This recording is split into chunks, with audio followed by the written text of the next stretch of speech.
SITയെ നിർത്തിപ്പൊരിക്കുന്നതായിരുന്നു ഹൈക്കോടതി സിംഗിൾ ബെഞ്ചിന്റെ നിലപാട്. എന്നാൽ സ്വർണ്ണക്കൊള്ള കേസ് തുടക്കം മുതൽ നിരീക്ഷിക്കുന്ന ദേവസ്വം ബെഞ്ച് അന്വേഷണത്തിൽ പൂർണ്ണ തൃപ്തിയാണ് രേഖപ്പെടുത്തുന്നത്. എന്തൊക്കെയായിരുന്നു സിംഗിൾ ബെഞ്ചിന്റെയും ഡിവിഷൻ ബെഞ്ചിന്റെയും വ്യത്യസ്ത നിരീക്ഷണങ്ങൾ എന്ന് നമുക്ക് നോക്കാവുന്നതാണ്. സിംഗിൾ ബെഞ്ച് പറഞ്ഞത് ജാമ്യം ലഭിക്കുന്നത് എങ്ങനെ എന്നതാണ് സിംഗിൾ ബെഞ്ച് ചോദ്യമുയർത്തിയത്. അതായത് പ്രതികൾക്ക് എങ്ങനെയാണ് സ്വാഭാവിക ജാമ്യം ലഭിക്കുന്നത് എന്ന ചോദ്യമാണ് ഉയർത്തിയത്. എന്തുകൊണ്ട് കുറ്റപത്രം ഇല്ല എന്ന് ചോദിക്കുന്നത്. അതായത് 90 ദിവസം കഴിഞ്ഞിട്ടും അറസ്റ്റിലായി 90 ദിവസം കഴിഞ്ഞിട്ടും എന്തുകൊണ്ട് കുറ്റപത്രം ഇല്ല എന്നതായിരുന്നു ചോദ്യം. പൊതുജനങ്ങൾക്ക് ഈ കാര്യങ്ങളിലൊക്കെ സംശയമുണ്ട്. അതായത് SITയുടെ അന്വേഷണത്തിൽ സംശയമുണ്ട് എന്നൊരു കാര്യമാണ് സിംഗിൾ ബെഞ്ച് ഉയർത്തിയത്. തെളിവ് ശേഖരണത്തിൽ SITക്ക് വീഴ്ചയുണ്ട് എന്നും സിംഗിൾ ബെഞ്ച് നിരീക്ഷിക്കുകയുണ്ടായി. ഇതാണ് സിംഗിൾ ബെഞ്ചിന്റെ പ്രധാന വിമർശനം SIT അന്വേഷണത്തിനെതിരെ വന്നത്. എന്നാൽ ഡിവിഷൻ ബെഞ്ച്, അതായത് ദേവസ്വം ബെഞ്ചിന്റെ ഇന്നത്തെ നിരീക്ഷണങ്ങൾ എന്തൊക്കെയായിരുന്നു നോക്കാം. SIT അന്വേഷണത്തിൽ പൂർണ്ണ തൃപ്തിയാണ് ഡിവിഷൻ ബെഞ്ച് രേഖപ്പെടുത്തിയത്. ശാസ്ത്രീയവും നിഷ്പക്ഷവുമായ അന്വേഷണം വേണം എന്നാണ് പറഞ്ഞത്.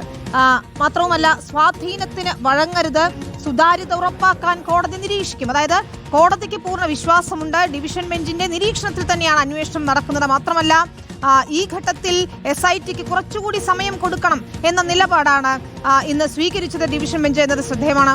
ഏറ്റവും പ്രധാനപ്പെട്ട കാര്യം, എന്തുകൊണ്ട് ജാമ്യം ലഭിക്കുന്നു എന്ന് സിംഗിൾ ബെഞ്ച് ചോദിക്കുമ്പോൾ ഡിവിഷൻ ബെഞ്ചിന്റെ നിലപാട് ഇന്ന് ഇത്തരത്തിൽ സ്വാഭാവിക ജാമ്യം ലഭിക്കുന്നതിൽ ആശങ്കയില്ല എന്നത് തന്നെയാണ്.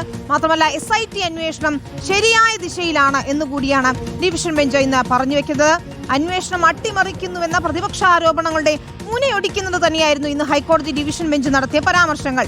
അന്വേഷണം ശരിയായ ദിശയിലാണെന്നും പ്രതികൾക്ക് സ്വാഭാവിക ജാമ്യം ലഭിച്ചതിൽ ആശങ്കയില്ല എന്നുകൂടി ദേവസ്വം ബെഞ്ച് നിരീക്ഷിക്കുകയാണ്.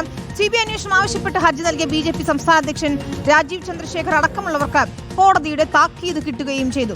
ഹരിമോഹനാണ് ചേരുന്നത് വിശദാംശങ്ങളുമായി. ഹരി, ഏറ്റവും നിർണായകമായിരുന്നു ഇന്നിപ്പോൾ ഈ CBI അന്വേഷണ ആവശ്യം പരിഗണിച്ചുകൊണ്ടുള്ള ഹർജിയിൽ ദേവസ്വം ബെഞ്ചിന്റെ നിരീക്ഷണങ്ങൾ.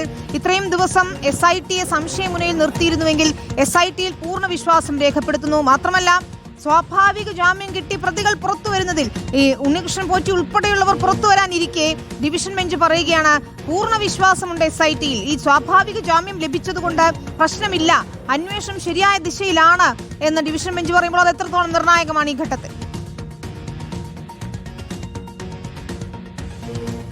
വിനിത, അന്വേഷണ സംഘത്തെ സംബന്ധിച്ച് SITയെ സംബന്ധിച്ച് ഏറെ ആശ്വാസം പകരുന്നതാണ് ഇന്നിപ്പോൾ ദേവസ്വം ബെഞ്ച് നടത്തിയിട്ടുള്ള നിരീക്ഷണങ്ങൾ. മാത്രമല്ല, ഈ ഹൈക്കോടതി നിയോഗിച്ച SITക്കെതിരെ വിവിധ കോണുകളിൽ നിന്ന് വന്നിട്ടുള്ള ആക്ഷേപങ്ങൾ, വിമർശനങ്ങൾ ഒക്കെ തന്നെ അതിൻ്റെയൊക്കെ മുനയൊടിക്കുന്നതാണ് ഇന്നിപ്പോൾ ദേവസ്വം ബെഞ്ച് രേഖപ്പെടുത്തിയിരിക്കുന്ന പൂർണ്ണ തൃപ്തി എന്നുള്ളത്. അതായത് അന്വേഷണം ശരിയായ ദിശയിലാണ് എന്ന് മാത്രമല്ല പറയുന്നത്, കുറ്റപത്രം വൈകുന്നത് ഒട്ടും ആശങ്കയുണ്ടാക്കുന്ന കാര്യമല്ല എന്നുകൂടിയാണ് നിരീക്ഷിക്കുന്നത് കോടതി.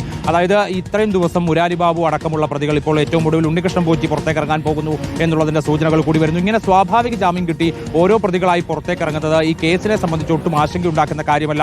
അന്വേഷണം ശരിയായ രീതിയിലാണ് മുന്നോട്ട് പോകുന്നതെന്നും ഏറ്റവും വിശ്വാസയോഗ്യമായ രീതിയിലാണ് മുന്നോട്ട് പോകുന്നതെന്നും കൂടിയാണ് ഹൈക്കോടതി നിരീക്ഷിച്ചിരിക്കുന്നത്. ഇത് സ്വാഭാവികമായിട്ടും അന്വേഷണ സംഘത്തിന് പൂർണ്ണമായിട്ടുള്ള ആത്മവിശ്വാസം നൽകുകയും ഇനി കൂടുതൽ സമയമെടുത്തുകൊണ്ട് വിശദമായ ഒരു അന്വേഷണത്തിലേക്ക് കടക്കാൻ പോലുമുള്ള ലൈസൻസ് നൽകുന്നതുമാണ് എന്നുള്ളതാണ് ഏറ്റവും പ്രധാനപ്പെട്ട കാര്യം. ഇപ്പോൾ ഈ വിമർശനങ്ങളൊക്കെ ഈ സിംഗിൾ ബെഞ്ചിൽ നിന്ന് ഉയരുന്ന പശ്ചാത്തലത്തിലും വിവിധ കോണുകളിൽ നിന്ന് ഈ വിഷയങ്ങൾ ചർച്ച ചെയ്യുന്ന പശ്ചാത്തലത്തിലും കൂടിയാണ് SIT കുറ്റപത്രം നൽകാനുള്ള നീക്കം വേഗത്തിലാക്കിയത്. അതുകൊണ്ടാണ് കൂടുതൽ അറസ്റ്റുകൾ വേണ്ട എന്നുള്ള തീരുമാനത്തിലേക്ക് കൂടി എത്തിയത്. പക്ഷേ ഇപ്പോൾ ദേവസ്വം ബെഞ്ച് ഈ SIT നടത്തിയിട്ടുള്ള ഓരോ നീക്കങ്ങളും വ്യക്തമായി മനസ്സിലാക്കിക്കൊണ്ട് SIT ഇതുവരെ നൽകിയിട്ടുള്ള എല്ലാ കണ്ടെത്തലുകളും പരിശോധിച്ചുകൊണ്ടാണ് ഇങ്ങനെയൊരു നിരീക്ഷണം നടത്തിയിരിക്കുന്നത് എന്നുള്ളതാണ് ഏറ്റവും ശ്രദ്ധേയമായിട്ടുള്ള കാര്യം. അതുകൊണ്ട് തന്നെ ഇപ്പോൾ ഏതെങ്കിലും നിലയിൽ SITയുടെ മേൽ എന്തെങ്കിലും സമ്മർദ്ദമുണ്ടെന്നോ അല്ലെങ്കിൽ SITയുടെ അന്വേഷണം വഴിതെറ്റി പോകുന്നെന്നോ ഒരു തരത്തിലും ഹൈക്കോടതി വിശ്വസിക്കുന്നില്ല. ഹൈക്കോടതി പറയുന്നത് ഹൈക്കോടതി നിയോഗിച്ചിട്ടുള്ള അന്വേഷണ സംഘം അതിന്റെ എല്ലാ തരത്തിലുള്ള അന്വേഷണവും നന്നായി മുന്നോട്ട് കൊണ്ടുപോവുകയാണ്.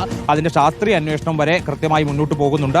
അത് പൂർത്തിയാകട്ടെ എന്നുള്ള നിലപാടാണ് ഹൈക്കോടതി സ്വീകരിച്ചിരിക്കുന്നത്. അതുകൊണ്ട് തന്നെ ഇനിയും ഇപ്പോൾ കുറ്റപത്രം വൈകുന്നത് SITയെ സംബന്ധിച്ച് വലിയൊരു വെല്ലുവിളിയാവുകയോ അല്ലെങ്കിൽ പ്രതിരോധത്തിലാക്കുകയോ ചെയ്യില്ല എന്നുള്ളതാണ് പ്രധാനപ്പെട്ട കാര്യം. വിനീത, ശരി, ഏതായാലും ഹൈക്കോടതി ഡിവിഷൻ ബെഞ്ച് പൂർണ്ണമായ വിശ്വാസം SIT അന്വേഷണത്തിൽ രേഖപ്പെടുത്തുക